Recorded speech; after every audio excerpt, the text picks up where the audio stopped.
live. Good evening, everyone. Good morning for us here in this side of the world. Today we got, as Helen called it, the AustralAsian Collectors Unite Edition. I got Christian, Justin, and Helen, and of course, I'm a gentleman. I will start with the lady first. Helen, good morning. How are you on your side there in Australia?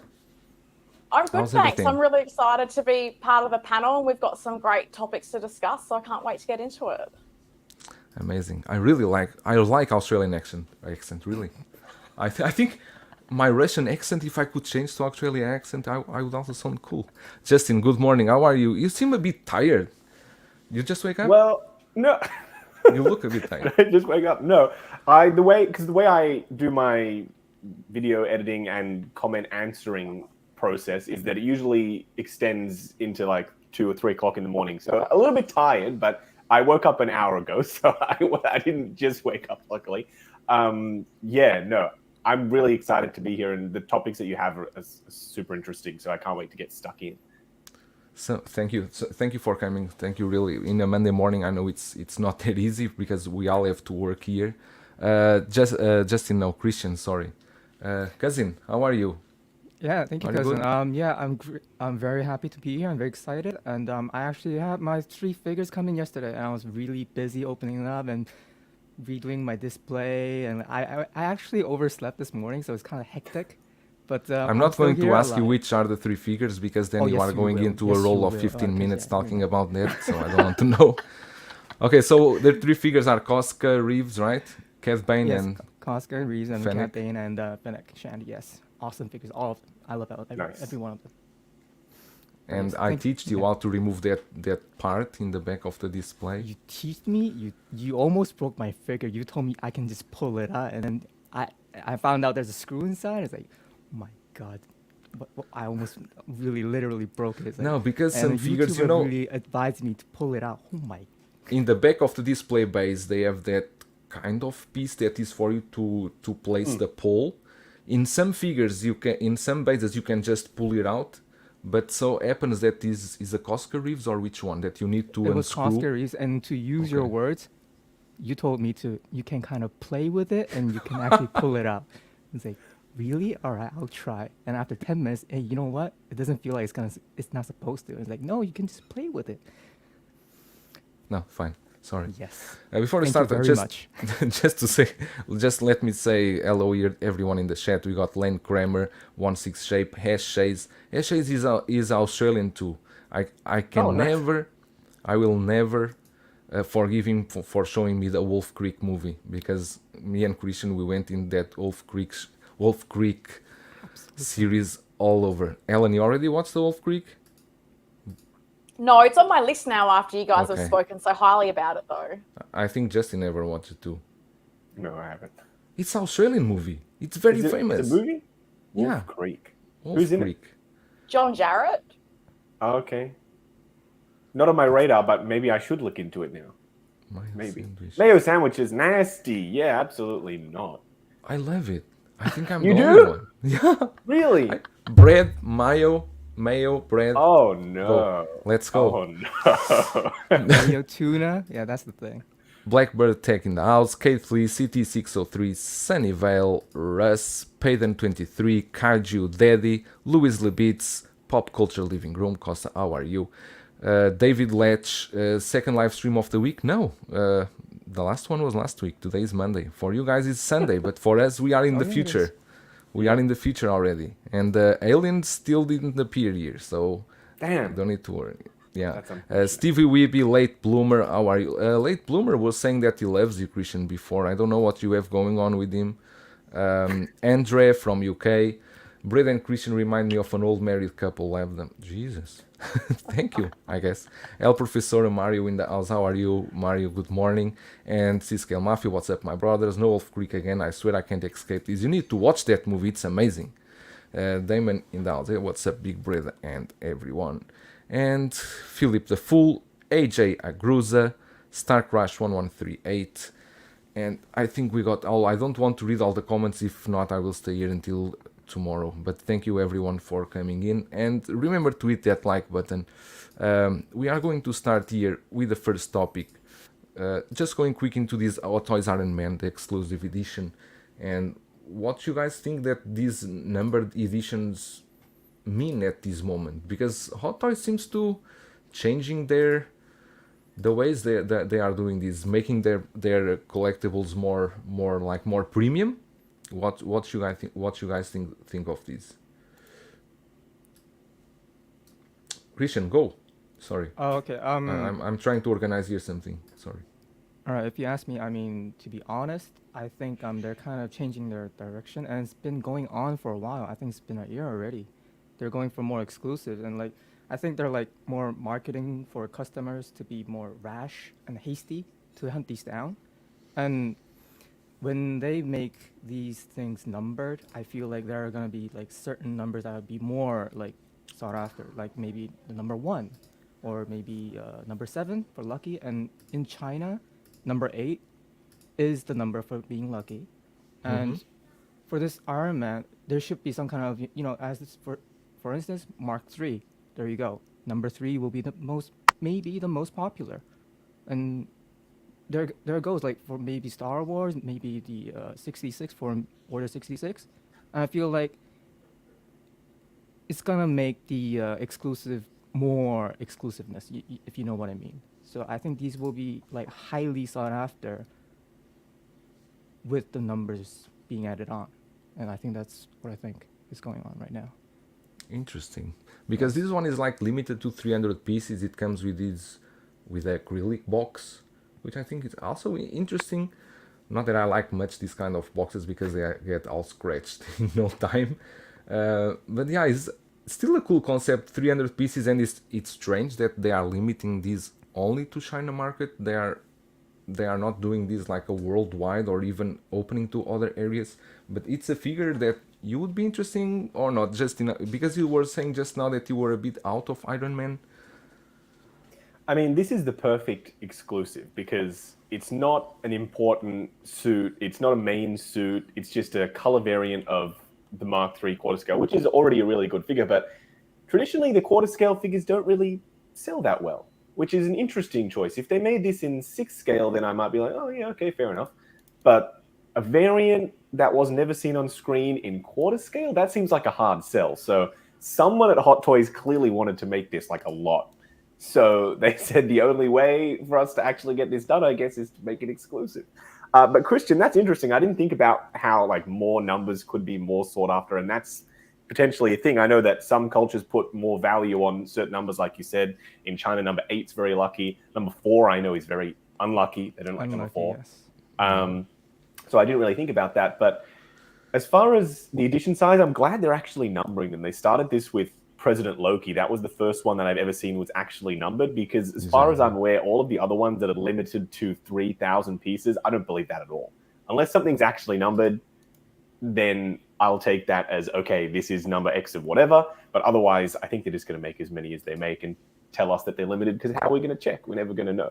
I've been told by a couple of stores that stock Hot Toys that the order quantities that they were offered for Anakin and Joker were higher than the entire edition size of Anakin and Joker. So I'm glad that they're actually numbering these so that we know that the numbering is real. And I'm glad that this exclusive is not some must-have. It's just a nice variant. If you like Iron Man and you like quarter scale, this might be one for you.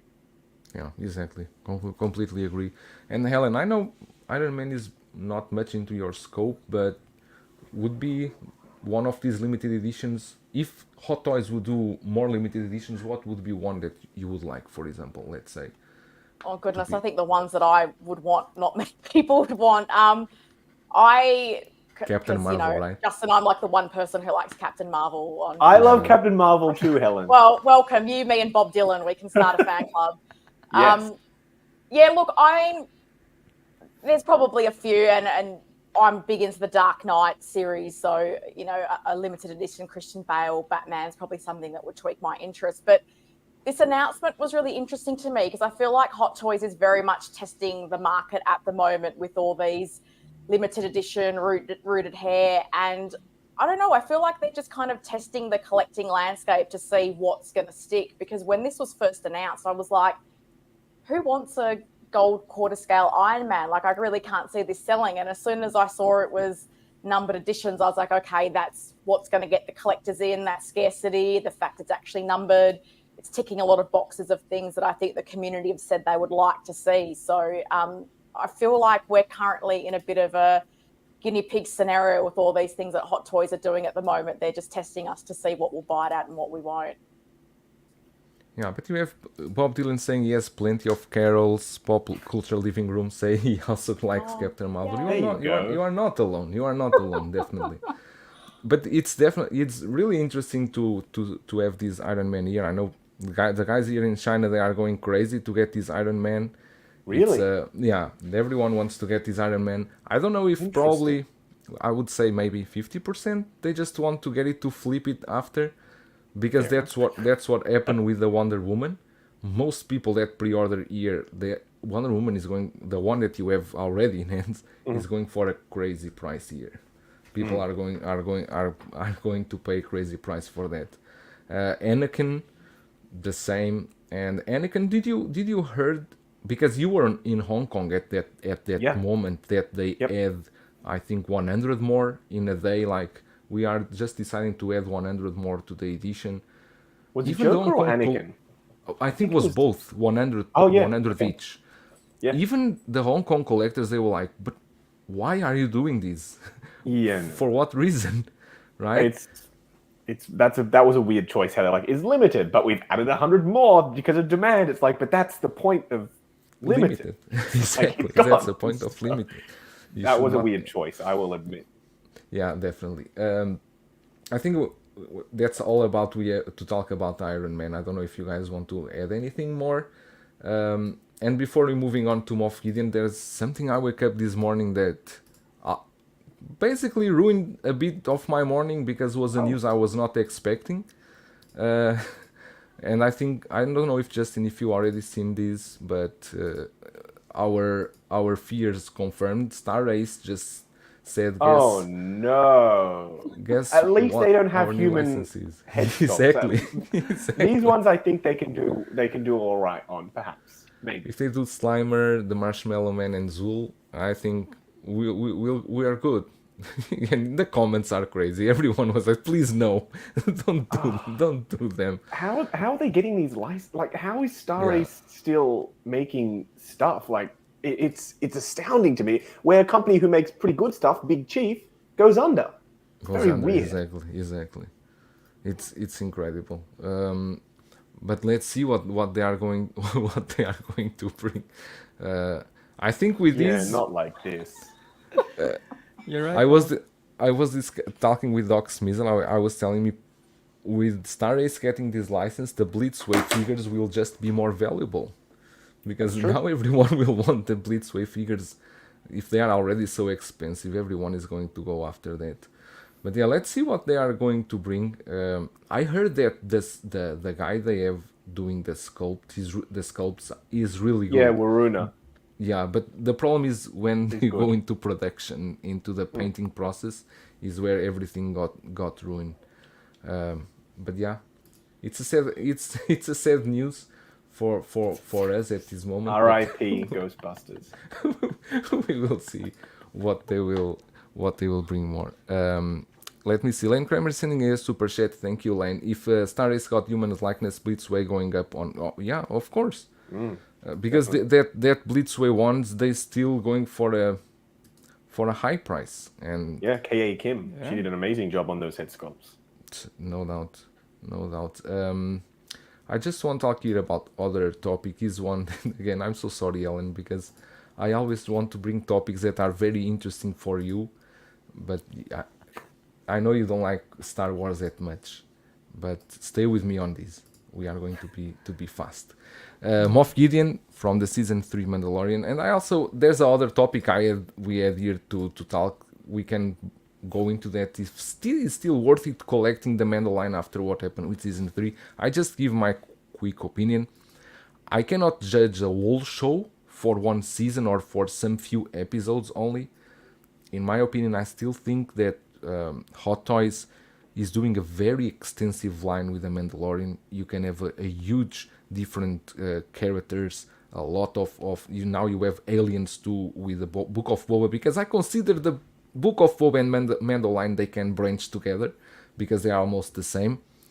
I still think is a very good line to collect, and you got a lot of characters. And now with this Moff Gideon, that some people calling him is the clone, not really Moff Gideon. But Justin, what do you think about this? Do you like the head sculpt? Do you like what they are offering here? I saw it in person, actually, not with the head sculpt Okay. on, because at ACGHK they weren't quite ready to reveal the head sculpt yet. I really like this outfit for Moff Gideon, but in figure format, I don't know. It's something about it just not that exciting, and I don't know why. Like, it has all of the makings of like a really cool. He's a fully armored, he's got a Mandalorian helmet on, he's got this red cape, but then like, I don't know. In person, that's the one that didn't really stand out to me at ACGHK, and I don't know why. Like, it should, but it just didn't. Like, I just can't quite put my finger on why. I'll have to do my figure preview video. Ryan is going today to take pictures at Secret Base of this Moff Gideon, but it could be something to do with the glossy black plastic, because whenever they do glossy black plastic, they don't paint it. It's just black glossy plastic. So it lacks like that real depth that you can get still from painting something glossy black. Like, I understand that it's the same, you might think it's the same as the plastic, but when you add that layer of paint, it just gives it that extra little something. But it just didn't really stand out to me. And then the show kind of ended. Some people didn't really like it. I was okay with it. So it's not the strongest season. I think the first Moff Gideon, the Imperial look for Moff Gideon is probably going to be the one to get. And then this head sculpt is quite good. It was done by Yixi. So Yixi does... it's interesting that Hot Toys never credit Yixi for their head sculpts. I'm not sure why that's the case. But I think the likeness is there. And yeah, the thing about the clone, he doesn't have the moustache. So that's why people are like, is it him or is it not him? We don't know. We'll have to wait and see. But I'm just getting sick of Moff Gideon turning up and being the villain of Mandalorian. It's like, it's a surprise. It's me. I'm the villain again. Exactly. Yes. Somehow he returned. But yeah, it's just not right now. I'm not super excited for it. But on screen, I thought this outfit was badass. So I'm hoping that can translate to the figure when it eventually properly gets put into production. Yeah, a lot of people on the fence. Yeah, one thing about this sculpt, and I was seeing the comments on Ishii Instagram, he was saying that the only thing Hot Toys did kind of change the hair from his original sculpt, the hair also. Oh yes. They also changed something on the hair, but I saw some photos from Secret Base, and it looks much better. The photos there than these prototypes one, and this is happening more and more frequently when you see real life photos looking better than the blogger photos and the prototype ones. So I think we had a joke that you say is the lightning, but it's true sometimes. No, it is the lighting though, because if you see the way he's lit from the sides and from the front. So there's pretty much no shadow except for just under his chin. It's all completely flat with just a tiny bit of shadow down the bottom, and nobody's ever lit like that. You lit from the side or from above or whatever, but this is just every angle this thing is lit up, so the shadows can't really do their work. Like there, you can see from here down, it's completely in bright lights, and then there's a little bit of shadow underneath his chin. So at Secret Base with those two spotlights, I think it is going to look better. Christian, happy for this? Am I happy for this? I'm not really happy, but then I'm actually surprised that they gave us rolling eyes, which is kind of a default for recent Hot Toys, but not really because we don't get them for some reason for important characters that we actually need. But I get that the sculpt was kind of more smooth because they knew we wouldn't put the sculpt on over the helmet because everyone would use the helmet, and I wasn't feeling too much about this figure, but I didn't know why. I thought it was just the sculpt really, but I was hearing Justin and kind of clicked because I have the Moff Gideon that we got from season 2, and he's just standing there, and for some reason I have the Dark Trooper and I have a lot of like Mando lines, but he's not too like exciting to look at. It's not that he has like boring like look. It just for some reason he has that kind of like a quiet look, and like I think that kind of feel for me kind of went to this figure.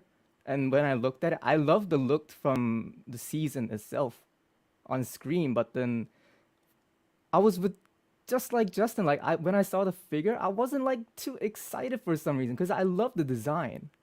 I love the design of the helmet and all the whole look, but then I felt like it was kind of mismanaged with some kind, maybe some kind of paint, like Justin said, or maybe some kind of material. But I think it could have been more like stunning looking. It could have been more like out there. But I don't know. I will be getting him, but I don't know if I'll be like day one pre-ordering him. But if you ask me about the Mando line, if it's like worth collecting, yes, I would say yes. It is a massive line, and it's been going on for a long, long time. And even me and a lot of people are like very dedicated to this line. And you don't have to get everything, but for the line itself, I think it's very worth to continue on because we already have a lot, and just adding on a couple more won't hurt as much because we always buy new stuff, and I think it's still worth it. Of course, of course. And it's not common for Hot Toys to go so hard in a line that they are going with No, it's not. Mandalorian. I think at this moment we are reaching almost 30 figures only of Mandalorian, which is much more than they ever done for just a continuous line. Avengers, of course, they are more, but different movies and different suits, right? But Ellen, do you have any thoughts about this Moff Gideon, or you just want to skip it and I don't know what a Moff Gideon is. I'm sorry, everyone. it's but amazing. I I don't mean, know. I just, it's not my thing. But the point you make about going deep into a line, I think, is what is interesting to me as a collector because, behind me, I've got a whole Dark Knight collection. And looking at that recently, I kind of thought the way Hot Toys is going, I don't know that they would ever go so deep into another line and all the supporting characters that we've got. So watching them pump out these Mandalorian figures gives me hope that maybe this trend of some IPs only having one or two characters come out, maybe that's not going to be the general way forward. Maybe there's still hope that we'll get bigger collections in some of the IPs. Yeah, you cannot complain about Dark Knight because they always keep coming back to that line. They always keep coming back with something 2.0, 3.0, 4.0. We already seen. Now you have the armory. Are you getting that new armory with Bruce Wayne? I don't know. I do have the original armory. It's just not in the cabinet at the moment. And this is the interesting thing because with all of the 2.0s, I haven't really bitten the bullet of them because I am concerned about how they're going to scale. And yes, they're doing summary issues, but how deep are they going to go? And I don't want to have a DX19 towering over a Gordon and a Blake and it doesn't look in scale. So I'm watching from afar, but I don't know how much I'll go into the reissues because I'm pretty happy with all the ones that I have. Great. We will change the topic here for what this one is from Christian. Christian chose this topic. You can elaborate what you want to know from us. Actually, because I just brought it up because Hot Toys finally started doing rooted hair, and I felt like, so what? The question was, how do they actually think this rooted hair is valued? Because like, although the rooted hair, like, it depends on the quality, because we've been getting sort of rooted hair before, but then they weren't really rooted. They were like, I don't want to talk too much about it, but then the rooted hair, when it's done right, it's the next level to realism. And we're into Hot Toys and figures because we love the characters from the movies and shows, and we want that realism into our lives and in our collections. And for a fair comparison of the price that they priced at, I actually did some not too much research, but The Attack of the Clones Anakin is priced at, well, in Sideshow, $279, and the Artisan Anakin is, I think, should be $440, around there. So rooted hair only, for them, it's like a $160 difference in only, like, price talking. And I would say that is understandable. That is understandable. But then, however, I don't feel like it's great considering like the Hot Toys company itself, it has a size and the reputation that they have. I feel like they could have gave us something much more with the Artisan line, because they didn't label it as Anakin Rooted. They labeled it as Anakin Artisan with a whole new line. So I'm not complaining about the price. I'm not complaining so much, but then I feel like they could have done much more. And that got me thinking, so what is the real value of this rooted hair that we're getting from them? And that's the question that I'm throwing to you guys.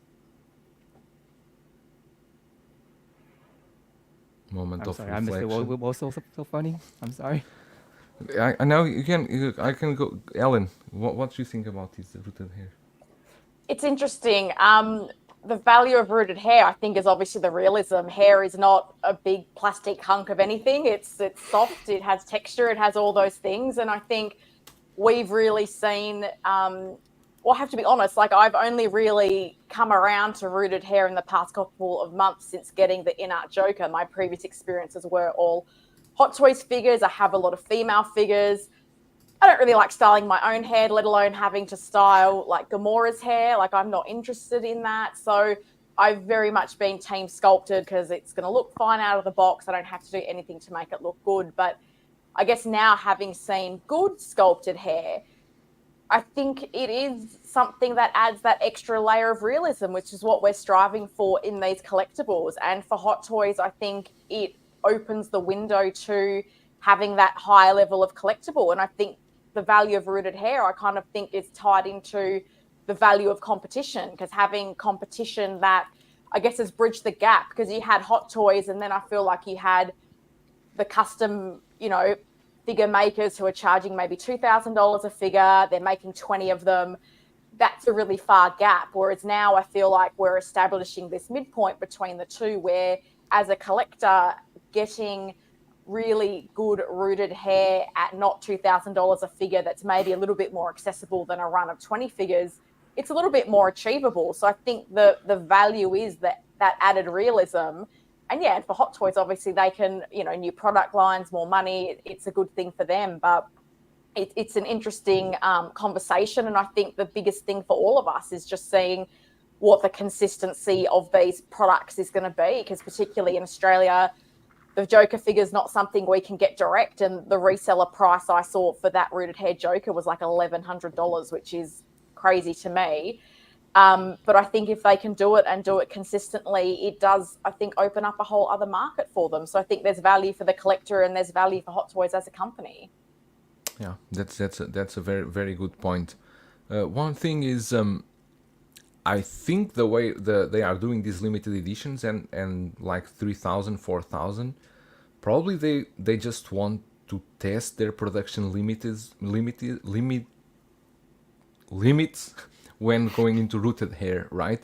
Because we saw how Inart delayed the Joker, because it's very difficult to do that rooted hair place, and then they need to make the hair look good, place it in the jar, close the jar. This is a process that takes time, and I felt impressed at like the Wonder Woman that is not even in the Artisan liner, they call it. It's already coming in a jar. And looks quite impressive the way they did it. So I think the production takes much longer only for these heads, the way they need to implement the hair and so on. I don't know how Hot Toys do it, if it's like glue the hair into the head. I don't think they are going to doing hair by hair, because that will take a huge amount of time.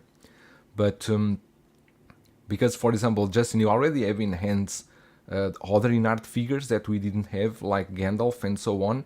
And in-art, I think their routing is really good.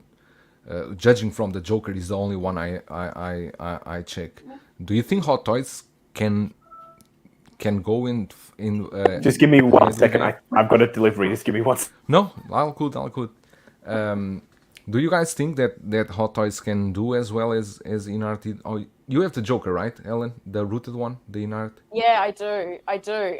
But it's interesting what you're talking about with the production times, Joe, because I mean, I remember doing a stream with you around New Year's and you'd gotten your Joker then and I didn't get mine till June. So I think it shows that there is a really long production time. So it would be interesting to see if Hot Toys starts scaling up their quantity, if they move to a similar model to what in-art does, where it is a staged release, not just it's a first batch in Hong Kong and then Sideshow gets their lot, because it does take a lot of time to do. So it's a lot of things that are going to be interesting to see with that one.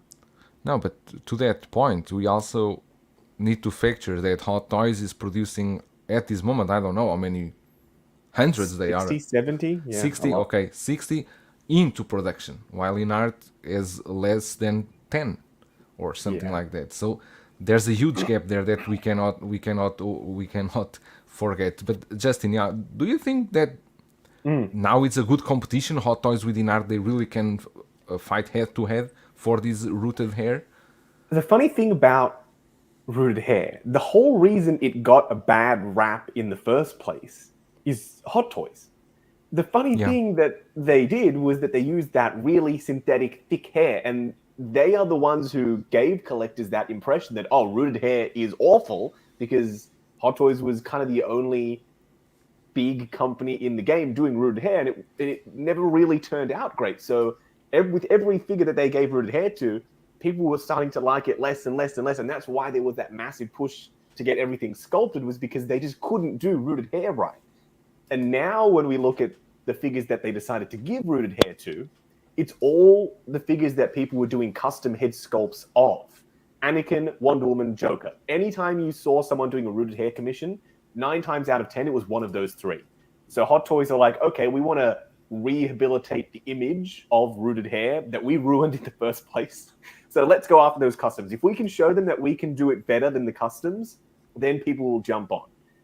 But it seems a bit hit and miss, because in person in Hong Kong, it was fantastic. They looked great. But then the Sideshow convention with their Anakin, it was like this huge, which was like horrible. way too much volume. So maybe that was like an early prototype, and I feel like Sideshow probably weren't supposed to show that. That was just my impression, because they didn't have any information about it. They just were like, here's Anakin. And then it just turned around on the thing and then it just moved on. Whereas Hot Toys wanted it to be this big special new line. So I felt like that was a bit of a, not a soft start to the line, just showing it at that convention and making it look as terrible as it did with that full hair. But then in person, it was quite thinned down. In Hong Kong, at least, it was quite thinned down. It looked a lot closer to this versus what we saw at the American convention. So I'm very curious to see this Wonder Woman here. I can bring out the head sculpt because it's in a little box if we want to have a look. Just to see. That would be amazing. So this is their first one, technically, with that rooted hair. And the head sculpt is separate in this little prison, let's call it. Here we go. God, the box is just huge. But they always have to keep something in their back pocket. So we've got the rooted hair now, and we've got the weapons, but we don't have the moving eyes, of course. So it comes separate in this little jar of sorts. It's focusing on me. That is nice.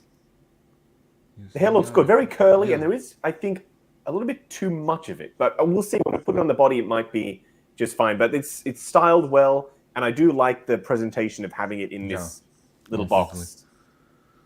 So they added some foam there on the top, right, to protect the head. Yeah, they added some on the foam. top. Yeah, just some foam to keep the hairline in place so it doesn't go all crazy. And then you can see around the back there's quite a lot of product in there. It would seem to keep those curls nice and curled. How do you open this thing? I don't know. I have to figure that out later. But I do plan on reviewing this. So she does come with everything except the moving eyes. That's the only thing. If we had moving eyes, it would be literally the definitive, ultimate, be-all, end-all Wonder Woman ever. You would never have to buy another one because she comes with sword, shield, the platform that the God Killer goes into. She comes with everything, the harness even. Just not the moving. God damn it, Hot Toys. That Always will got be to keep one thing. that will be the Artisan 2.0. True, the Artisan Edition, because this is not part of that line. So technically, if they wanted to, my box got a bloody ding on the corner though. I'm not super happy about that. Oh, what can you do?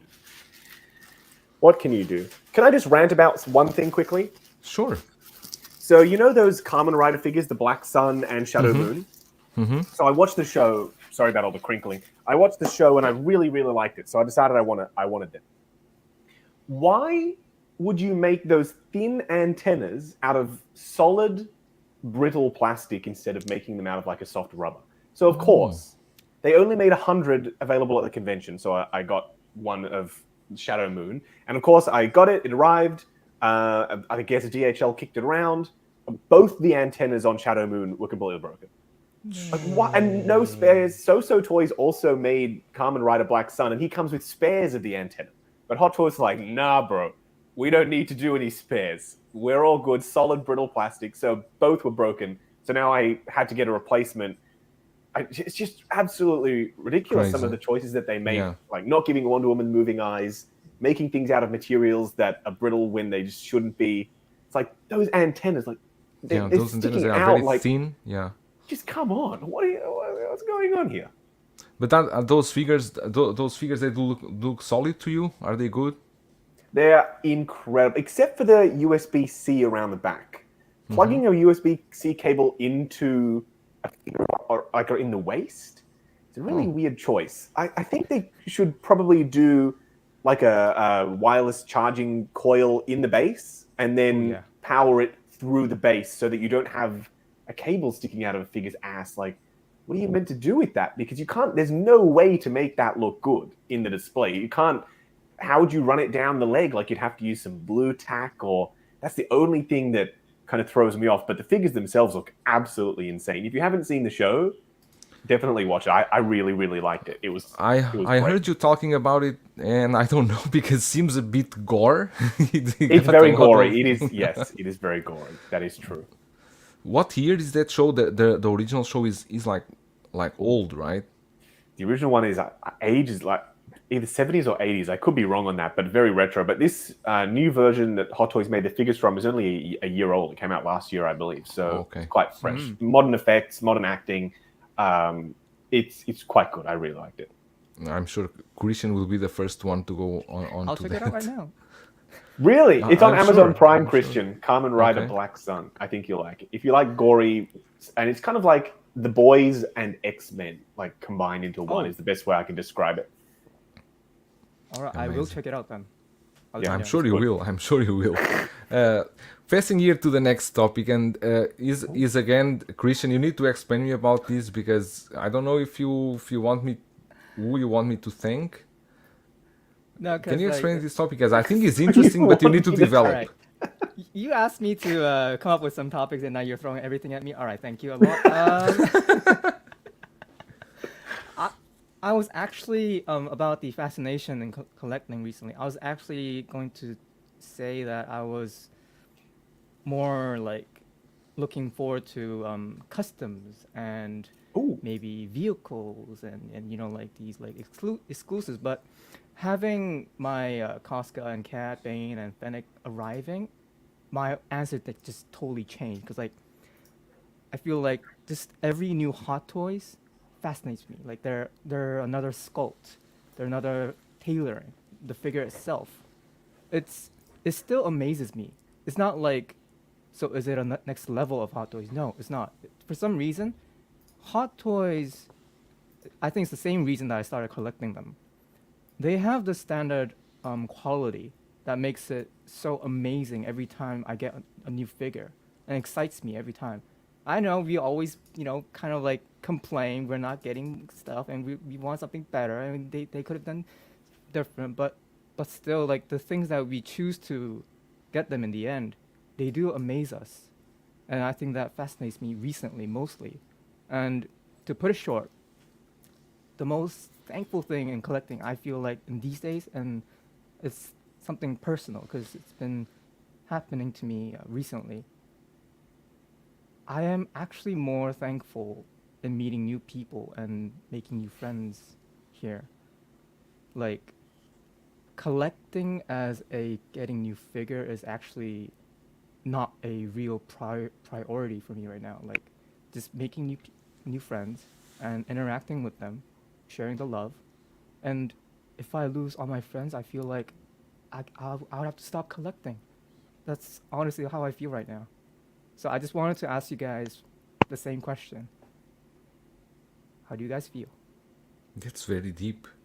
I'm No, sorry. I was, Ouch. I was. That's That was a very little deep. too deep. I'm sorry. I'll pull out.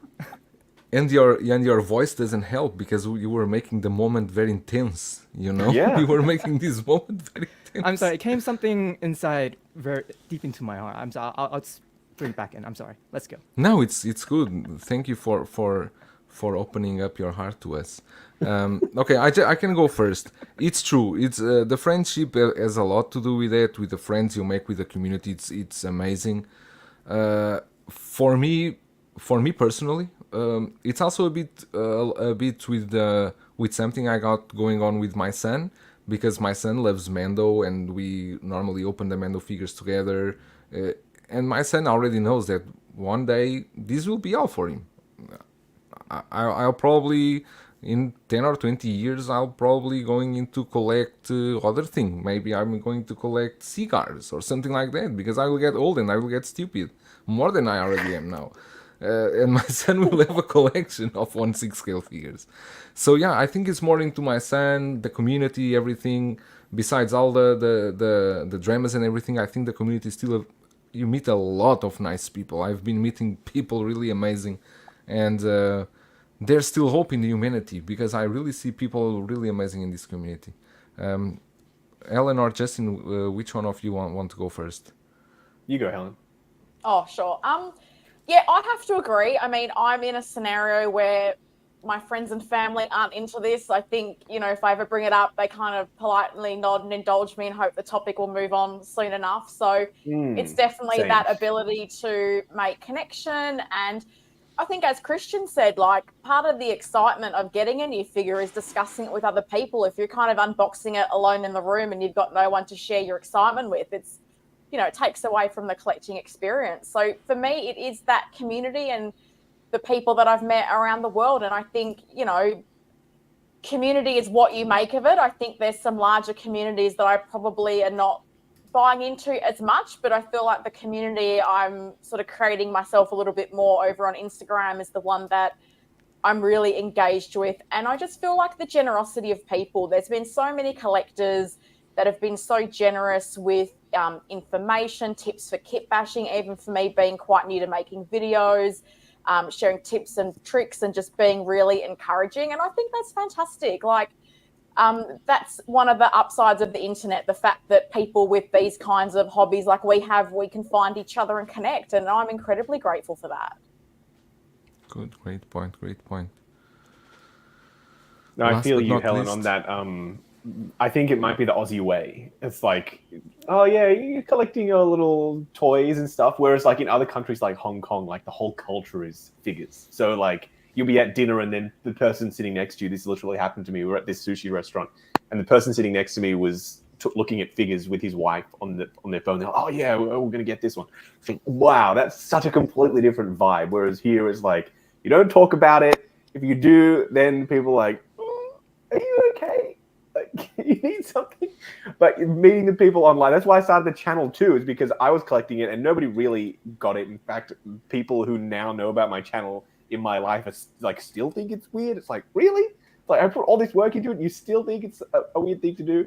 But meeting the folks online is, I agree with you, Christian. I agree with everyone here that it is definitely very important. And I'm eternally grateful that people still watch my videos. I try and do the best that I can.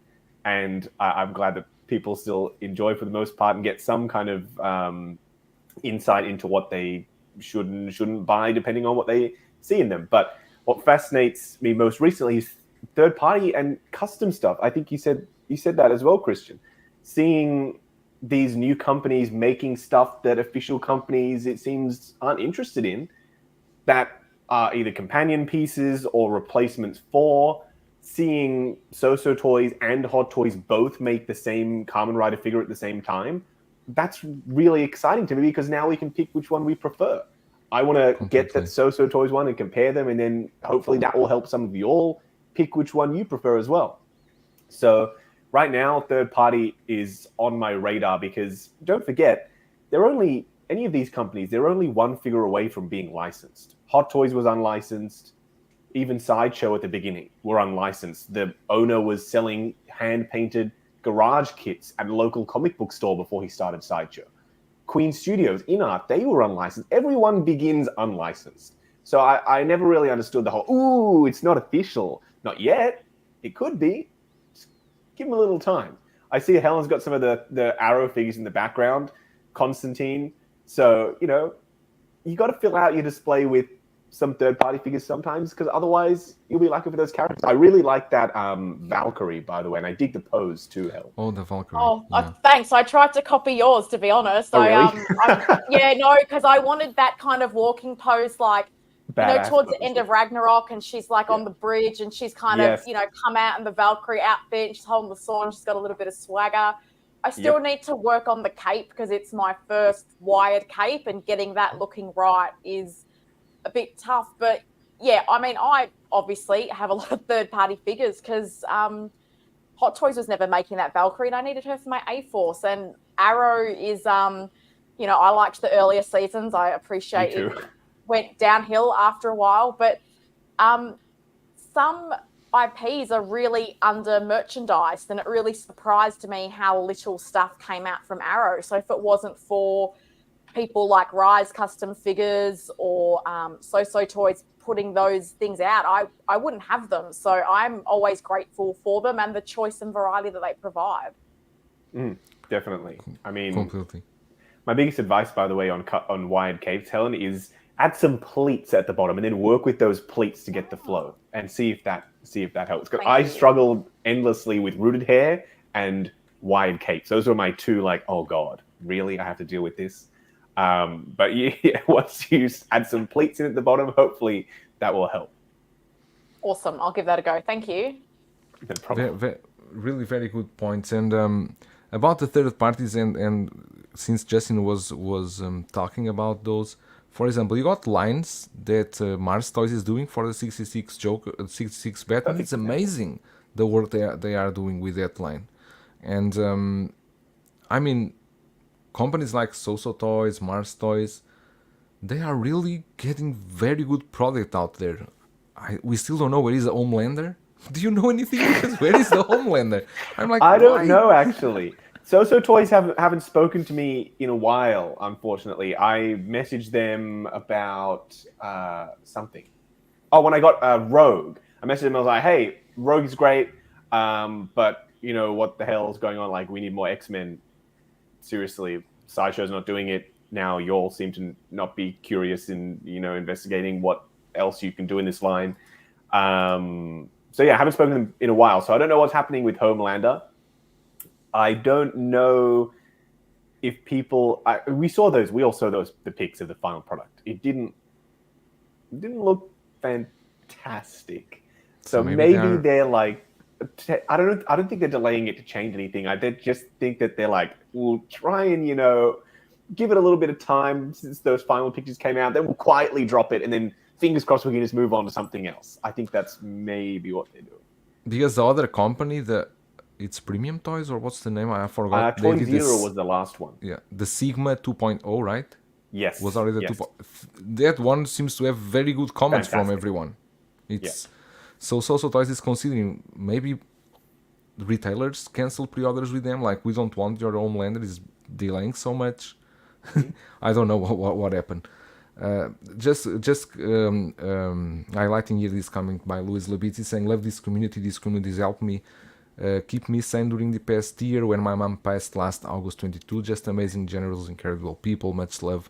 You all rock. Much love to you, Luis, and thank you for commenting here. Didn't Justin name Soso's Homelander? Did you? I don't know what name they. Yeah, sometimes was sometimes I help with the names unofficially. Please don't sue me, anyone.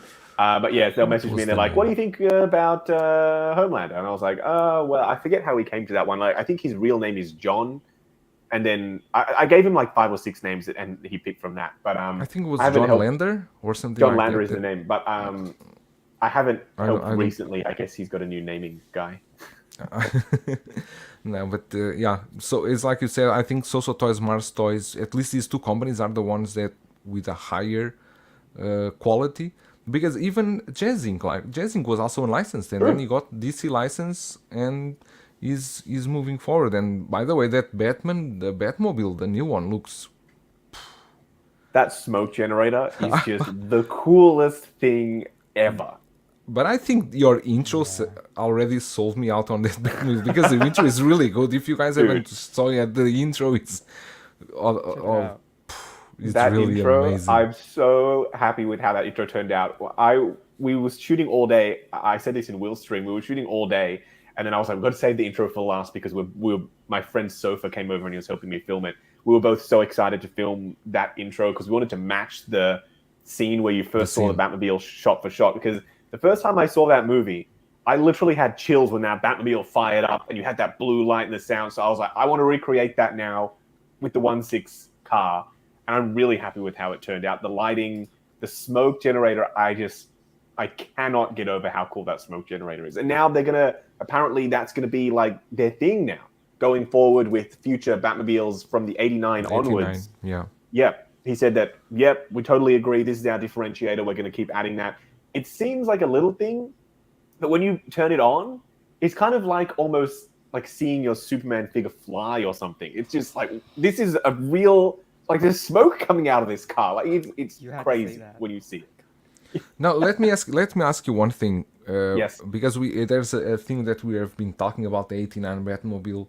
Yes. And I don't know if the vehicle was in Hong Kong just now when we went there. They were I've seen it in displaying person, yeah. But it's the same one, right? That It's just it's, we got in before. fact, it was so dusty, I think it was an old prototype, to be honest. it was so dusty, really. Yeah. But- No, seriously, it was very dusty. So, Okay, but do you think, because I don't believe, but do you think Hot Toys will change anything in the vehicle they did absolutely before? not. Yeah. No. That's what I think. I think they will not change anything. Because I those think- molds alone are in like 6 figures. So to go ahead and change the mold, because right now making it a reissue is like a pretty cheap thing for them to do because they already paid for the molds the first time, right? So if they went and changed the molds again now, then cost effective wise, it wouldn't be wise at all. So I think, they're gonna. It's just water, F Wellington. It's not it's water. like it's a specialized liquid. It's literally just water, which is great because you don't need to put any vape juice or anything in there. It's Exactly, just water. exactly. That it will not affect anything to the vehicle. No. This is other topic that Christian, but this one is very easy to talk about. If the collecting experience for us, the experience difference between being a viewer and a YouTuber and streamer. I think it didn't change much, to be honest. What changed is that you get more exposed to the community, you get to meet more people, and then you maybe go into other lines that you were not expecting before because you start to know more, get more involved. The thing is, and this is a difference, and this relates a bit with the other topic just now, is the difference between here and you guys over there is that I have a lot of friends here that collect, and sometimes I want to talk about other things besides 1/6 scale figures, and it's difficult because every group I am and every people I talk, there's always like, oh, this announced this, this announced that, this announced it, oh, I'm going to pre-order this, I'm going to pay this. And I was like, okay, can we talk about movies, music, some other thing? Because I don't want to talk about figures all day, because it's also tiring if you talk about the same thing all day, right?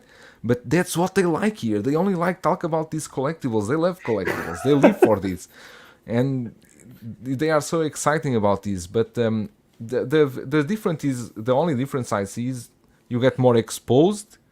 You talk more with other people. You get to know more stuff, which is good. But sometimes you get too absorbed into it, and you need a breather to come out and, okay, let me live a bit of normal life let me get out of this a bit. And I cannot imagine how it before Justin, because you basically do reviews every day. And I cannot imagine how many messages you must receive every day from people like, do you like this figure? When this one come out? When this one? Do you like this one? Even if Yeah. I cannot handle a message, I cannot understand. But what you guys think, Justin? For you can start as a YouTuber. Before you were a collector, and when you start your YouTube channel, does everything change the experience, or you still love figures as before? It didn't change until the channel got a little bit bigger. So I was collecting before I started doing YouTube. I think we all probably were. I started off with the BVS line, and then I was already buying stuff early on eBay from Tim Cent back then anyway, because that's just who I am. I'm super impatient. So I'm like, I want it now. So I was buying this stuff early because down here, our figure prices are so expensive anyway. Helen can attest to that. Like whatever you guys pay, like when I see you all saying, oh, $200 is ridiculous. I'm like, here, it's like, it's double. So yeah, I was already paying more. So I thought, look, I'm buying these things early. I may as well start a channel. So at the start, it was just I would make a video every now and then. But then when the channel started to grow, I sort of changed my view on it a little bit. Now it's more of a business as well as a hobby. So Ian Logan's here, another Aussie in the chat. Hey, John. Hello, sir. Hello. But yeah, now I do see it a little bit differently. And sometimes I'll buy something like these ridiculous Marvel Legends, which are also really expensive here, because I want to buy something and not have to open it on camera. I just want it for me. And I feel kind of selfish doing that sometimes, but I'm like, I just want to not have the cameras and the lights going. I just want to sit down and enjoy something. And I don't get to do that very often. So for me, it has changed because anything that I buy or anything that gets sent to me, I usually have to review it, which means that I don't necessarily see it as, oh, great, I get to open this thing up and put it in the cabinet. I have to sit down for a full day and film that thing. And sometimes, depending on what it is, like the Bark speeders, oh my God. They are still upstairs. I've got them scheduled, I think, for later in the week. I'm not looking forward to that at all because the big things like that, filming that is a pain in the ass. Yeah. So I'm not looking forward to that. So yes, for me, it has changed. But I still enjoy it, of course. Otherwise, I wouldn't be doing it. I would have moved on to something else.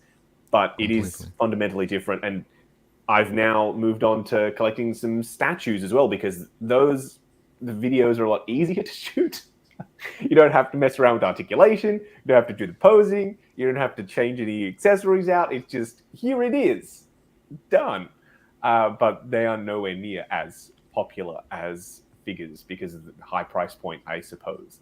But yeah, it's different, still enjoyable, but in a different way. It's fulfilling seeing people sit down and enjoy the videos. That's what it's all about for me. I don't care if anyone buys anything or not. As long as you get something out of watching it, it's not an ad. So as long as you get something informational out of watching it, whether it's taking a pose from me or whether it's how to install an accessory or whether it's how to swap. Take poses from you. I think we all do. That's good. At least you like my poses. I remember a time where my poses were literally, I wouldn't do any poses. They were just standing there and it was boring as hell. So I do spend a while on my poses and I've broken a few figures actually, trying to get some crazy poses. So my cyborg suit Spidey, I had the arm so far up, the stitching completely ripped down the side. Whoa. Any poses that break a figure, by the way, I don't include in the video because I don't want you all to copy that and then break your shit. So the stitching completely came out, so I had to get that. I took it to a local seamstress at the shopping center, and she was like, "You want me to do what?" And I was like, "Can you just stitch this?" And she was like, "Okay," and she did. So yeah, Wolf Creek. Oh my God. No, let me look it up. Actually, I'm gonna see what this Wolf Creek is all about. Wolf Creek. And check for the movie. 2005. There are two movies: the Wolf Creek 1, Wolf Creek 2. If you can check the first one.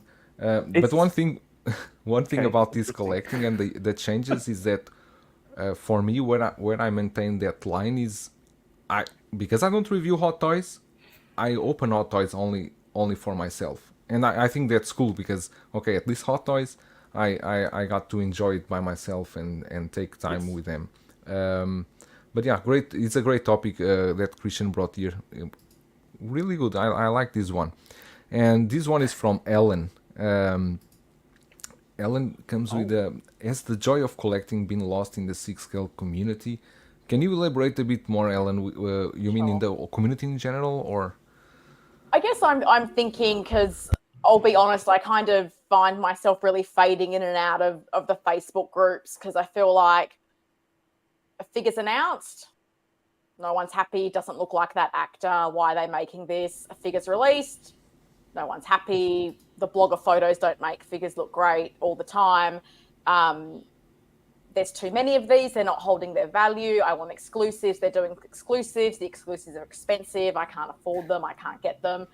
So I guess for me, I look at this and I'm like, have people lost the joy of collecting? Because I look at the flip side, and I think for me, I've been trying to be a lot more mindful and present with my figures. And by that, I mean, I think it's very easy to get a figure, unbox it, you spend 5 minutes with it, you put it in a cabinet, and then you're hunting for the next one. Whereas I'm trying to really spend time, even with the figures I've got, like posing them, changing poses, checking out the articulation, what movements can I get with it.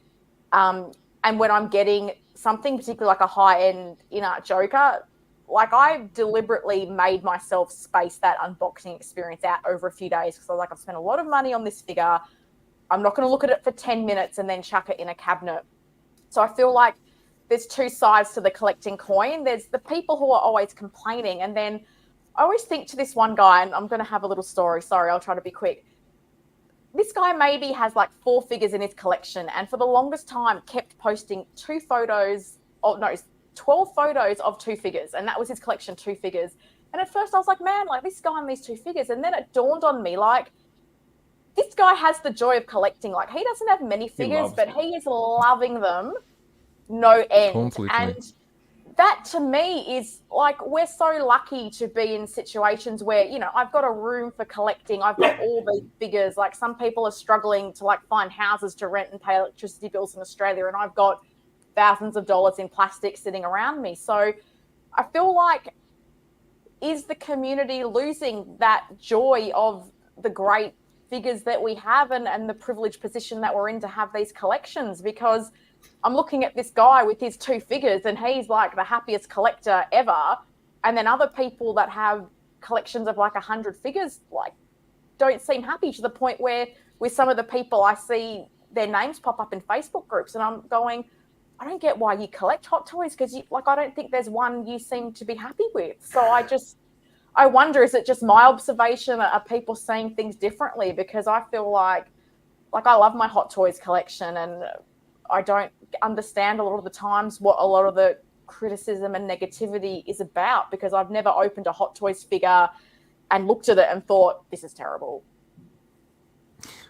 Why you would buy it if you already thought it was not the one you wanted, right? Exactly. But I think it has a bit to do with also with the way we live today, because we are pushed into entertainment. We get series every week, news, everything.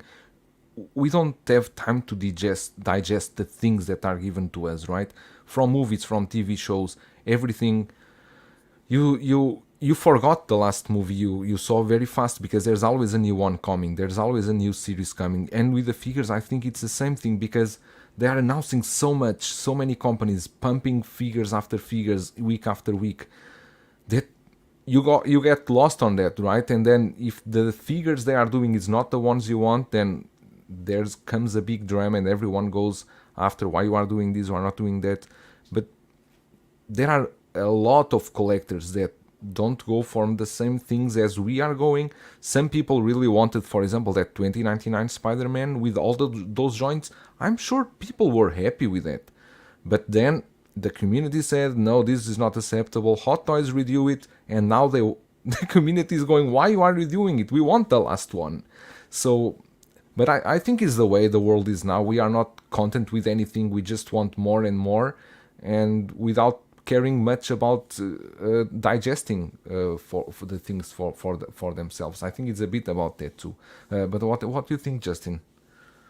No, I think you're right, Helen. I mean, my my own videos kind of reflect the change that I've seen. Back when I first started, I wasn't in any Facebook communities or anything, so I was just pure joy every time I opened something. I'm like, wow, this is the best thing ever! Like, this is so awesome.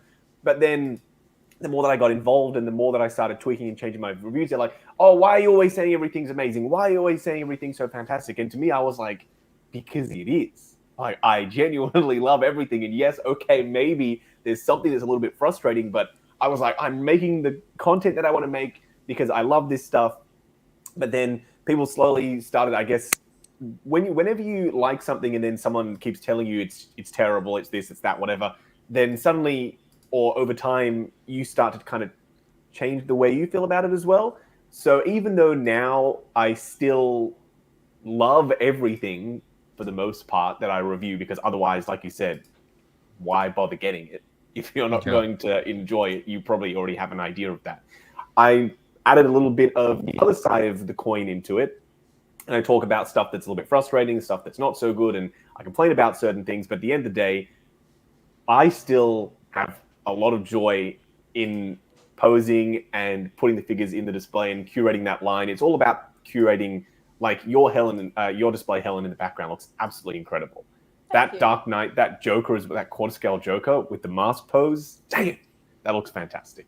It's all about and you guys too as well, especially that something about that clone pilot Christian just pops with that yellow on the helmet. Anyway, I'm getting sidetracked. But I still have a lot of joy. I appreciate it. I have a lot of joy still. I know that it can be frustrating with the limited stuff and the prices of things. And my advice is just try not to get caught up in all that. Take a little break from communities and watching YouTube or whatever. And like you said, Helen, the guy who has 2 figures, he's the happiest guy ever because he can focus all of his attention onto those 2 figures. He probably absolutely loves them. And I wish I could do that. I wish I could get rid of everything and just cycle between, these 2 for this month, I can just mess around with them and pose them, because it can be a little bit overwhelming sometimes. And maybe that's what people are feeling. They have too many. They're overwhelmed. They see it as a chore versus a hobby. They don't have the joy. So that could be, maybe it's time for a little bit of a for a change. Perhaps. Yes, exactly. Clear out some stuff. I did that recently. I sold all of my spare clone troopers and stormtroopers. I just have 1 or 2 of each now, where before I was like, I need 5 of this same guy. So do you, Justin? Really? Sometimes you need to check yourself. So I'm happy that I did that. But Andre here has a good comment. He's finding that as the volume of figures increased, the appreciation for them decreased, because when you start to getting more and more, probably the appreciation is not as much as when you got the first ones, your first hot toy, the second hot toy. That time I think was the time that you really appreciate the figures the most, when you get the first one. You know, like, whoa, what's this, right? But then exactly. If you were getting, for example, I don't know. Let me think about the hot toy that is really not that good. A clear plastic Mark IV, perhaps. Okay. If that was your first figure. Without hurting anyone. Yes, if you like it, that's all the power to you. But yeah, of course. I think that's probably a good point. Although it just raises the bar. So even though I've reviewed thousands of figures, that in-art Joker still blew my mind. Like, it was seriously one of the best things that I've ever seen. And 3 out of the 4 of us have it. So I think that goes to show that if that figure is at that next level, which it seems like that's what they're going towards now, that it'll probably reignite that joy for a lot of people who it's like, it's more of the same, whatever. I already have a Joker, what do I need that for? But then they see this and they're like, oh, hello. And that'll maybe reignite that spark if you lost it. Yeah, but it's interesting that now we will have the Joker from Hot Toys too, and that seems very solid. I didn't like the prototype photos, but then when they did that video with our chance showing, I think it looked better on that video than on the photos. So it depends how it will look like. Did you saw him in person in Hong Kong? Yeah, it looks really one? It looks really good in person. I saw both. I think, Helen, you can attest to this. The Aussie kind of way is you don't really want to put down your competition. I did not like that Howard was bagging the in-art Joker in that video. That just rubbed me completely the wrong way. I was like, that just made me feel so dirty wanting to support that Hot Toys one, because it's just like, really?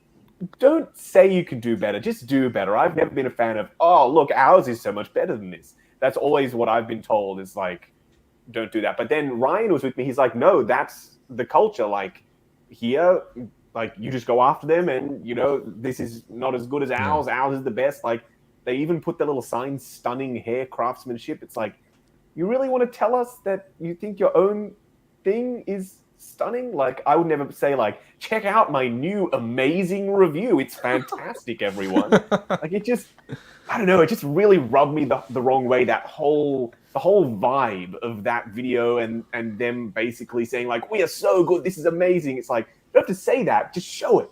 And then we will see for ourselves how amazing it is. I've never really loved that Hot Toys kind of do that, personally.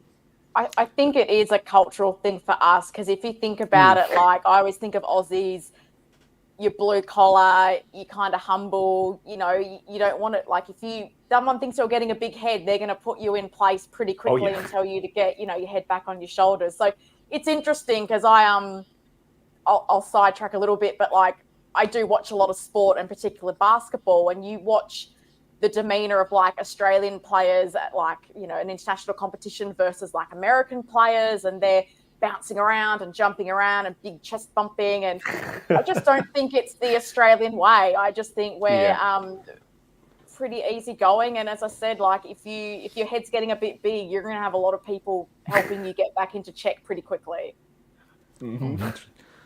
Let me check you this comment. F. Wellington is saying that if the community can accept that different strokes for different folks applies to the collecting hobby, and that one person you need to impress with your collection is you, we can all get along. Yeah, this is in line with one thing I've been saying for the longest time, is that if you are buying the figures just to post them on Facebook, on Instagram, no one cares about the figures that you buy.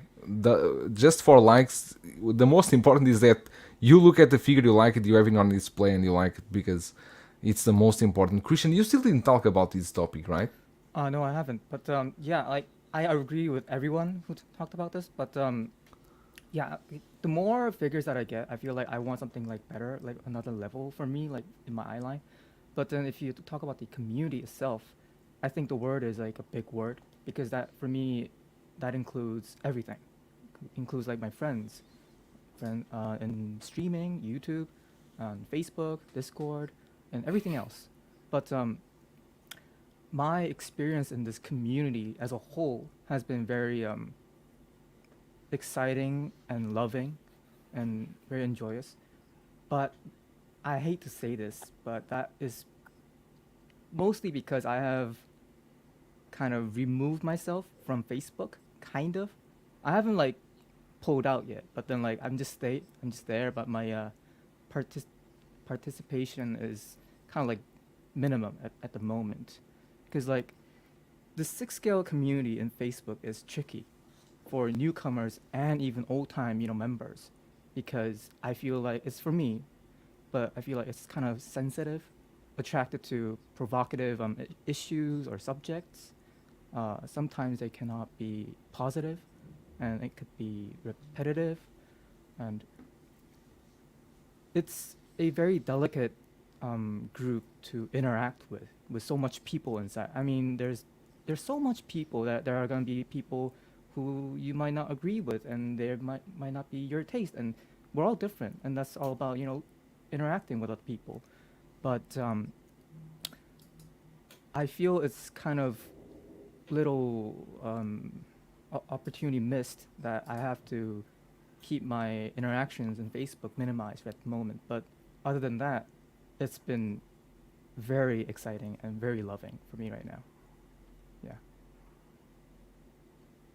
Thank you, Christian.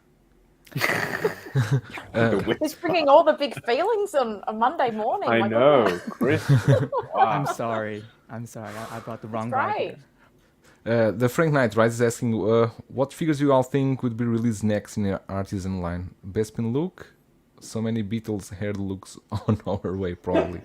Did you guys want to just and Ellen? Did you want just one figure? Let's not stay too much time on this. I would say Princess Leia. I would guess. I'm going to say what I want, not what I think they're Captain Marvel. necessarily going to do. No, I want Civil War Scarlet Witch with Okay. wool implantation of stunning quality and real leather outfit, please and thank you. Christian, is you? For me, it would be Queen Amidala from the Oh. Phantom Menace. Yes, with the full dress, with the full hair and everything, accessories. I would love that. I would take that any day. We will ask later when Justin back for his opinion. Okay. Delivery, we will bloody ask- quarter scale gantry thing is there. Oh my god. Oh, must be huge. Oh god, that's another one. I've scheduled it for later in the week. I'm just like, really?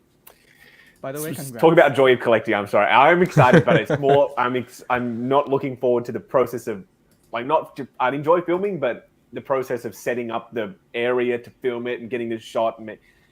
Anyway, this artisan line thing. I don't know if it just means rooted hair, then something with rooted hair. I guess if it was gonna mean like real leather, all seamless bodies, seamless forearms, then it could be a little bit more broad. But someone with mid-length hair, I suppose, could be another Anakin. Fingers crossed. No, Obi-Wan from Episode 2. I would cop that for sure. We've been waiting a very long time for him. John Wick, yeah, for sure. Matrix Resurrections, Neo 2.0, maybe. I don't know. Oh my god, no, please no. Reef Superman, I don't see that.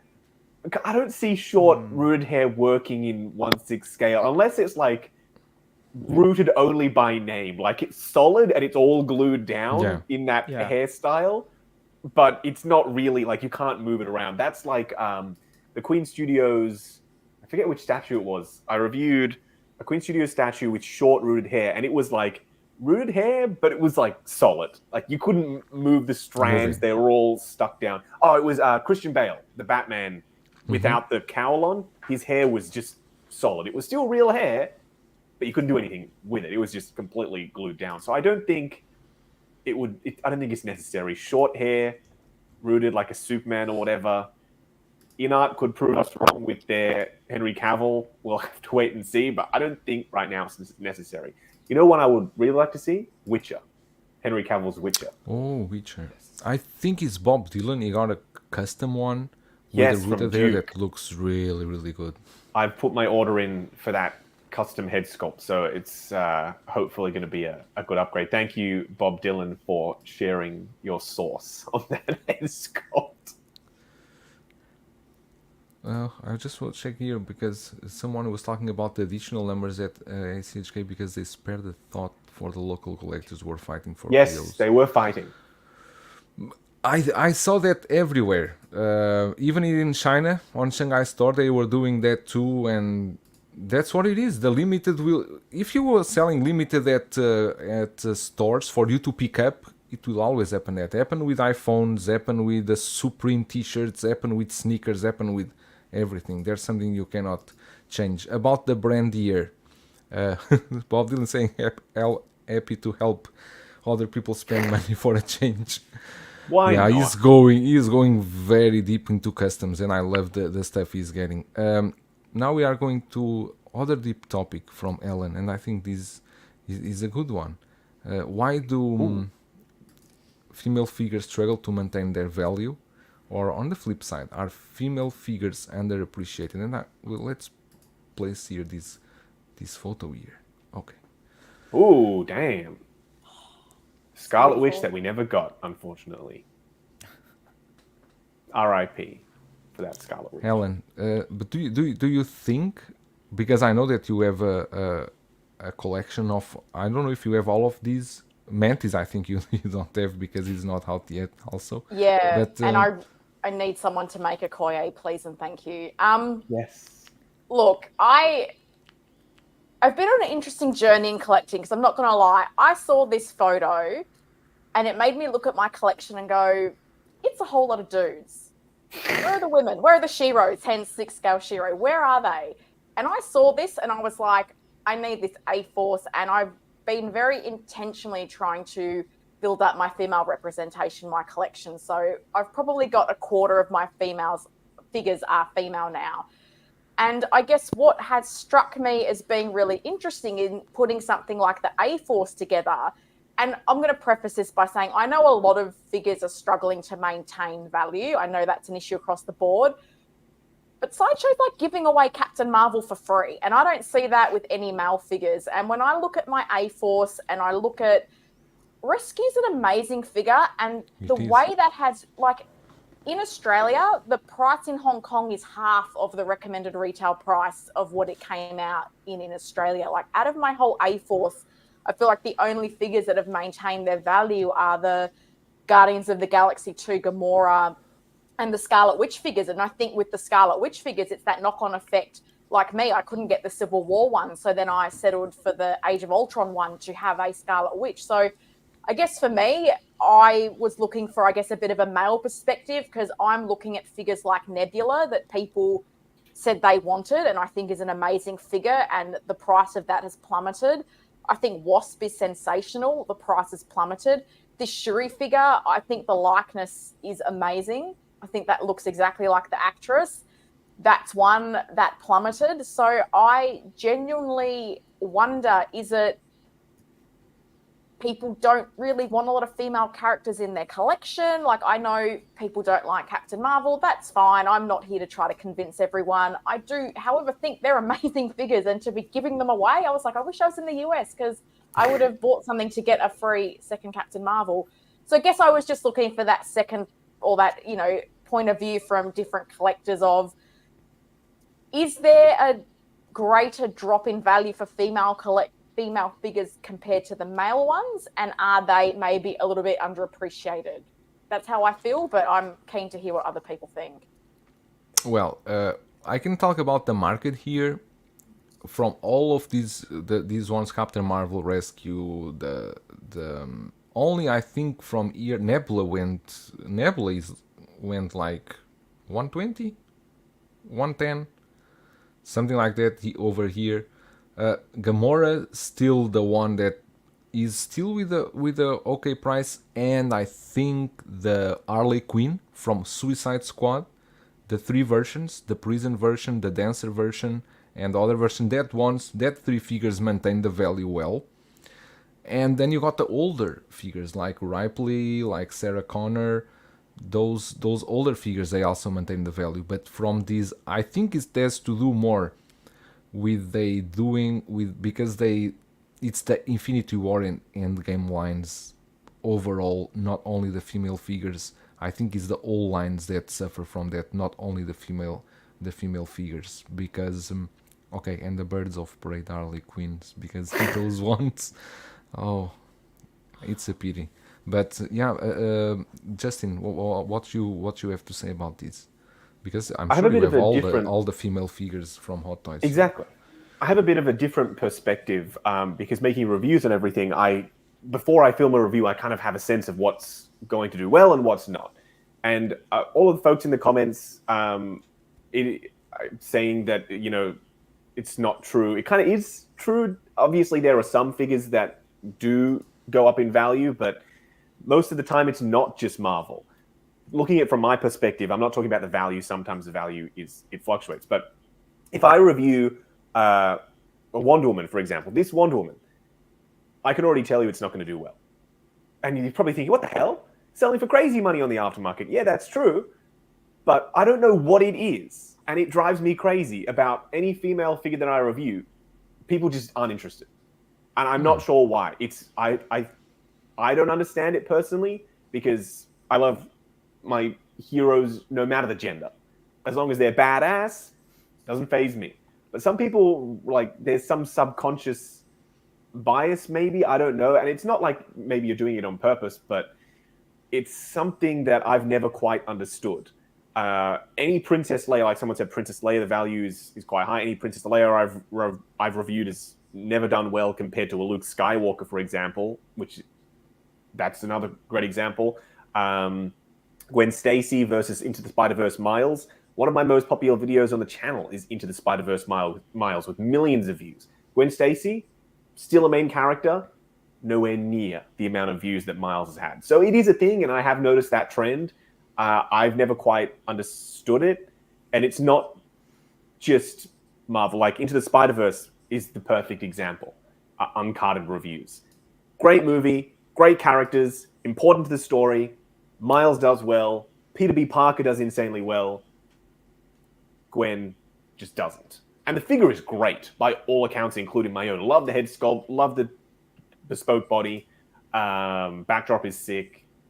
It's just something that I've never quite understood, and I'm hoping that it can change in the future, because female characters are important to storytelling, because all genders are important to storytelling. So I'm hoping if people in the future keep saying that they want characters like Nebula, then we actually support those characters when they're up for pre-order and we buy those characters. Just my take. I don't get mad at me. Fighting for POs against grandparents of foreigners, helpers from Toys Wonderland. I've never quite understood that either. Yes, people line up, but say, for example, the first batch in Hong Kong for a figure is 10,000 units. How many grandparents does one person know that can go and line up to take? It's not. No, we're not stealing from you, I promise. But sometimes for figures, it's the only way for foreigners. I've never, wanted to say that someone's a foreigner or whatever. Like, how dare you take our produce? You foreigner. I've never quite understood that mindset. Figures are for everyone. I've always had the logic, and if you're willing to pay for it, you should be able to have it. And it's not like the people who are ordering from Secret Base are taking numbers away from other people unless it's limited. But even then, if you've lined up, chances are you're going to get it. Hot Toys usually produce as many as are ordered. So I've never loved this whole, it's not just Toys Wonderland, but any Hong Kong reseller. We're not taking orders away from you, I promise. We just really want them, and we're willing to pay for them. And Hot Toys will make as many as are ordered. So we're not stealing from you. We just want them ourselves as well. We love this stuff as much as you guys do. So if we were making the figures here in Australia, I would not be saying, "How dare you line up to pick up those figures, you foreigner?" Never loved that. Never loved that. That's just a no-no for me. Any sort of sexism, I almost treat this like a racist level. It's like you saying you're a foreigner. How dare you buy from us in Hong Kong? Like, absolutely, that's a no-no for me. So. Yes, okay, you're mad at Toys Wonderland because maybe you've had a bad customer service experience from them. Just don't buy from them anymore. That's my recommendation. If you've had a bad experience and you don't like them, do not buy from them. If you've had a great experience, like many people have, then continue to buy from them. It's completely up to you. I do not care where you buy from. Rant over. So yeah, that was just spiraled down when I saw that comment. I was seeing the comment also, and you was just for fun was telling that I didn't mention it. And is disappointed, but because I didn't want to go into this conversation, because it's not only Toys Wonderland, it's Team Cent, it's Line Rock Toys, it's all of them are going for the same. It's not only one store, so we cannot. I don't want to go. I didn't want to go into this discussion because it doesn't bring any value to the stream. We are just going around the bush here, talking about the same thing every time, and will not do anything.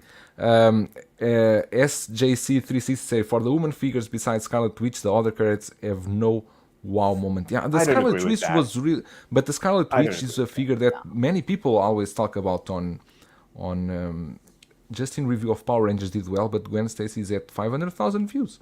But 500,000 is still a lot of views. Still great, but compared to Miles, is like insane. Like how many times? More? That's 100 times, right? Or 10 times. No, and Beskar Kid is saying... I'm terrible at math, I'm sorry.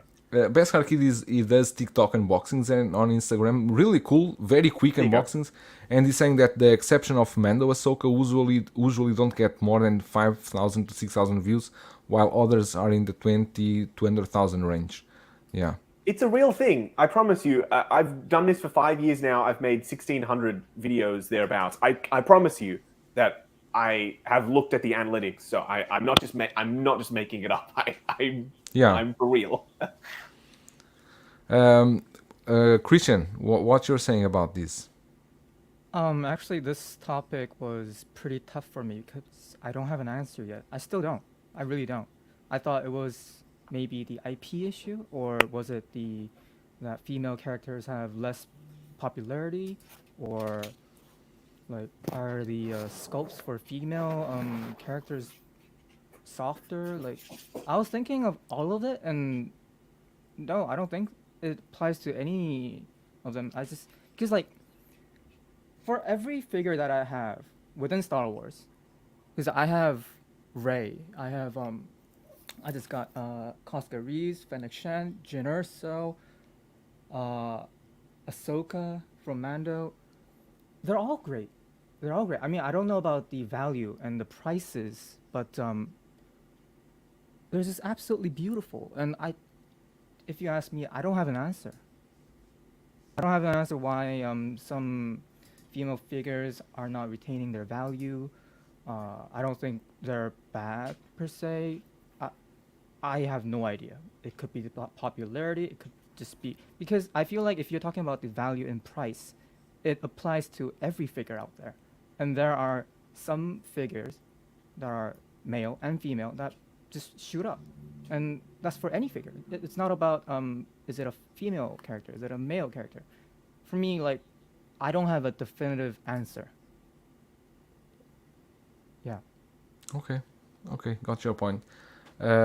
And Frank Knight, right, saying you will pay 2K for a Hail Berry Catwoman. Halle Berry, yeah, why not? That movie wasn't great, but that look was that Catwoman outfit was interesting. It was fantastical. I don't know about fantastic, but yeah. Uncarded reviews with the hot takes. Yeah, with the hot takes. He's saying that Lando has been sitting in discount for months, but I don't think it has to do with the ethnicity or the color or anything. I don't think that's a thing. Like Black Panther, for example, insanely popular. I think there's Killmonger definitely too. representation. Right. Killmonger too. There's representation for. Yeah, I don't think that's the thing. I've only really noticed it for female figures, which is odd, to say the least. Now we are going completely out of any story, but Andres, thank you for the super chat. I have a friend who desperately needs to upgrade his microphone for streaming. What mic would you recommend? Great positive conversation, guys. I think anything from Logitech, Blue Yeti, or if you want to go more expensive, you can go with the Shure MV7 or those things. But I think you are good with the Blue Yeti or anything like that. Christian, you have the Sennheiser, right? The Sennheiser? I don't know if it's German name. Yeah, it's SS. So I don't know if it's pronounced Sennheiser. It's called the Sennheiser Profile. It's pretty easy to use. Like, you just plug it in and no software and you're good to go. I don't know how I'm sounding right now. You sound great. I'm hoping it's pretty good. You sound great. Just a bit nervous, but great. Charlie the Unicorn is asking if are female characters popular for collectors in China or Hong Kong. Here, I know there's the Black Widow is popular. Catwoman is popular. The Dark Knight, the Catwoman is popular too. Harley Quinn, the Suicide Squad ones are popular, and I can't remember much more. Okay, but I think this topic is done and was good. We're going to the last one because we need to wrap up. This one is from me because I'm very triggered with this. When IPs collide, displaying figures from different IPs in the same shelf. I know some collectors do that, but for me myself, I cannot accept that, and I go crazy when I see someone on Facebook posting like a Joker with a Terminator together, and then with a Qui-Gon. I say, "Whoa, Jesus! How can you display like this?" But I can understand that people like it. But what do you guys think about this? Ellen, do you like, or would you display different IPs in the same? I'm talking about not the same cabinet, same shelf on the same. Yeah, no, I understand what you're saying, and I've been on an adventure in this myself because what you probably can't see is I've got other cabinets that are smaller, and I previously have been very much of the opinion that I will not combine quarter scale and 6 scale on the same shelf, and I want things on their own shelf, because at one stage the A-Force was split with some Captain America figures, and it really annoyed me. It would catch my eye for all the wrong reasons. So I haven't but I'm changing my mind. And I think, first of all, it's obviously up to collectors. And I think some people do some cool themed shelves where it might be like it's my 90s movie shelf, it's my horror shelf. Like, I think that's an interesting way to do it, because for me, as I mentioned before, I am trying to increase the female representation in my collection. And there are a lot of figures that don't have a companion piece. And one in particular for me that I really wanted was Kate Bishop, and they're not even making a Hawkeye to go with her. So I really wanted this Kate Bishop. Then the She-Hulk was announced, and yes, I'm one of maybe 12 people worldwide that really want that She-Hulk figure. And for me, I was going, well, where do they go in my display? I've only got a certain number of cabinets. I can't go beyond what I have. And then I went, well, I can make a She-Ra shelf. All the female figures I like that don't have a companion piece, I can put them together in my own sort of display. So that is, I guess, one of the things I will eventually be building towards. And I guess, you know, they might all be Marvel. I don't know if I'll put DC characters in there, but they're not technically from the same worlds as I know so far. But I can see why some people do it. As I say, I plan to do it because it's a way to get figures I want and not have to have individual cases or whatnot for each of them. But I do agree, it does look a bit random if you've got Joker and Beauty and the Beast Belle and then a Terminator. Like, but if that's what you like, you go for it. It's just not for me. What's your goal, Christian? So I studied art, and I am all about creativity. I'm all about creativity, but it might be my OCD or my preference. I cannot do that, and you already see me. I only collect Star Wars, and it's not an option for me. I just can't. Because recently I've been thinking about like getting, because I told you guys I'm looking more into customs and other stuff, and so I was more open up to getting new like one-offs. I was almost there. I was like this close, but then like it's a whole nother thing. But I got myself dedicated to a whole Star Wars thing, and then yeah, I'm just gonna stay here. I think I feel more safe here. I just like the clean look. I just like the neat look as a whole for my collection. So I know some people do it. It's great, but not for me. Not So today. let me ask you, what are you going to do with the Lord of the Rings line from Inart that you are considering collecting? God, I can't believe you asked me this. Jesus. So, I actually wanted to collect a Lord of the Rings line, and because Inart was going kind of deep and kind of triggered me, I said I am totally in, and now I have a lot of plate. I have a lot on my plate right now, so I'm kind of like on the fence. I don't know what to do, but I still want them. I still No, want because Lord of the Rings line from Inart. I want some from the what is the statue company? The Asmus. No? No. Prime Infinity. no. The one that I told you about last time. The what is the company that makes a lot of Lord of the Rings statues? Lord of Weta. Weta. Weta? Yeah, Okay. yeah. Oh. Yeah, they for this con they announced a exclusive on the Fountain Guard, and it is beautiful. If you guys haven't checked it out, check it out on it's on their YouTube page, and they haven't like announced it on their Facebook page. For some reason they don't have any like promo photos or not. They just teased it on the video, so check it out. It's awesome. So I'm kind of like in this. I'm kind of like in this floating in the middle. I don't know what I'm doing. I'm sorry. No, but I understand when you said you have too much on your plate, and let me congratulate you, because Christian pre-ordered MYC, the slave one. Is a huge piece, the 130 scale, and Wow. I'm yeah, really and excited. that's a beautiful piece. That just came out of nowhere for me. I wasn't like prepared, and actually talking to Joao and everyone, it's kind of like, this is how stupid I am. When it got released, I said no, absolutely no, because I already have so much on my plate. And then like Joao and everybody had some questions, and I knew some more about NYC, about their company, because I have a statue from them, and I did the talking, and I kind of talked myself into it, and I couldn't pull out. So here's me, locked in, dumbass that I am. I'm sorry for the language. So yeah, I got myself there. So yeah. That's 2200, right? For the total. It's Wow. 2250, yes, but it is a 2250. massive piece. As you can see, I have a poster back there. It is actually, the height is about the same, and the width is a little wider, so it's a massive piece. Yeah, It's a massive it's a mess, and it's sold out beautiful. in less than 5 minutes. Yeah, I think so. That Whoa. was shocking Well, to see. yeah, Yeah. the pre-order is open, and in less than 5 minutes, gone. It's completely gone.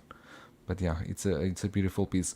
But I think if I can give you an opinion for the art pieces, what I'm thinking on doing for because they have so many on-offs, Michael Jackson and Pennywise, and then I'm going to use, because I already have 6 of them, the same cases that Inart used on their Las Vegas show, Yeah, Apex time. the Apex time, because you can stock them on top of each other and make a small wall, and I think they look really great for one figure only, to emphasize the sculpt, the outfit. I think that they are a bit pricey, it's true, but I think they are really good quality. I know in Australia there's a store selling them, is the Shugo Toys. Shugo Yes, Toys Shugo, has yep. them. Yeah. Yep.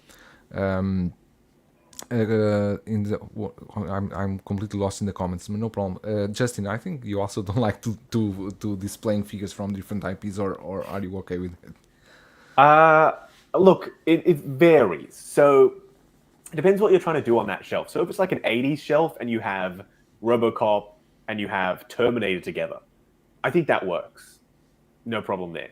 But then, like you said, if you have like Qui-Gon and like Joker, then maybe not so much. If it fits the theme, then I think it works well. Like if you're doing a Keanu shelf and it's Cyberpunk Keanu and it's Neo, both versions, and it's John Wick all together, then that works. Or like a Johnny Depp shelf. I've seen that where it's freaking Pirates of the Caribbean Jack Sparrow and Yeah. Grindelwald, and it just is, as long as it fits the theme, I think it works well. Or if they're spaced out enough that there's a clear divide or a clear break, maybe even like a little backdrop, or like Dean Knight does, puts the box behind that figure. So even though he does have Batman next to Spider-Man, because he's got that clear break and then enough white space in between the next one, he's set that visual boundary with the box. That still works. It highlights just that one figure, and then visually there's a separation, then you can move on to the next one. So it can work, actually, even if they're wildly divergent in terms of the type of characters in the movies that they're from. If you do it well, and I think only you will know what that means when you see it and you space everything out properly, only you will know what makes you happy visually speaking, then I think, yes, it is totally doable. But if it's just random with no thought put into it, I don't think it can work just throwing them in there sort of off the cuff, whatever, I need to put them in the display. I don't think that's necessarily the way. Or yeah, having the IPs fighting like Batman versus Teenage Mutant Ninja Turtles or That's something. actually cool. That'd be, That's cool. Yeah. But for example, if you are going to place, let's say, Captain America sitting on a DeLorean, that makes no sense. And that, But Deadpool sitting on a DeLorean? That can work. and Pennywise too, I think. Pennywise I could also accept. It just I think depends so. pretty much Yeah. on how you want to display it, what type of characters you have. And I've always said play with levels, like Helen's display, perfect example, using that height, because a lot of collectors don't use height to their advantage. We have a lot of dead space usually above our figures, and just throwing a riser in there, playing with the different levels, maybe that can help you add some different characters in there. Having them on that clear, defined, different level will say visually to your brain, okay, this is a different character, but it's on the same shelf, but it works because it's separated. Some sort of separation, I think, is always necessary. So yes, if done well, I think it can work, to be honest. No doubt. I think we are going to wrap up here, and I can start here with Justin. Justin, what do you have coming up on your channel? Anything that you want to plug in? The reviews. I just want to say thank you so much for having me on the stream. It's been great to chat to Helen, Christian, yourself, Joao. It's been fantastic. So I want to say thank you. Just stay tuned. I've always got stuff coming. So if you like figures, come and check out the channel. Wonder Woman, hopefully today. If I can get it done today, hopefully Good. today. Thank you so much for coming, and it's a Monday morning. I know you have things to do. We all have work no, to it's do, fine. but I thank love you so streaming. much for It's coming, fun. really. Ellen, what do you have coming up on your channel? 6-scale action Shiro. You did a Who review from knows? the Topo suits, right? You did a review Yeah, from the Topo suits. I need to check that review. I don't know what's coming up. I plan it as I go. I'm still very new to all of this YouTube stuff, but yeah, I've probably been more into acquiring kit bashing material at the moment than figures. And I guess for me, being quite new to YouTube, I'm still trying to work out my place in the ecosystem. And also, if I'm making videos, I want to do something that is adding value or maybe is something that other people haven't done. And yeah, I've been picking up some of these Topo outfit sets. I'm planning to do a couple of John Wick kit bashes, and I love them. They're so good. Like, they come on the body. Even with the vest, it's interesting. They're not using the press studs. They use these really thin metal clips that come in. So it's all really streamlined, and the suits are just fantastic. So I am #1 Topo fangirl. I've been loving their stuff. So that's what's new, and what's coming next, I don't know. We'll see. Yeah, who knows? Christian. Yeah, thank you for having me today. It's been great meeting Justin for the first time, and I hope to see you next time also, but maybe another time. And as for me, I don't do a lot of like posting a video, but I stream with everyone in the community. So like I'll be on LWO, and I'll be here next week for Collectors Unite, and that'll be it for me, pretty much. Okay, thank you everyone for coming by. Bob Dylan is saying next time have some Americans on the stream. You have Americans streaming every day. Sometimes you need to change a bit, right? But yeah, I think that's all for today. Thanks everyone for coming. Thank you, Ellen, Justin, one more time, because it's Monday over there, Monday morning. Christian too, it's our work time basically. But we made this all for you. Hope you all enjoy, and we'll see you in the next week. Bye.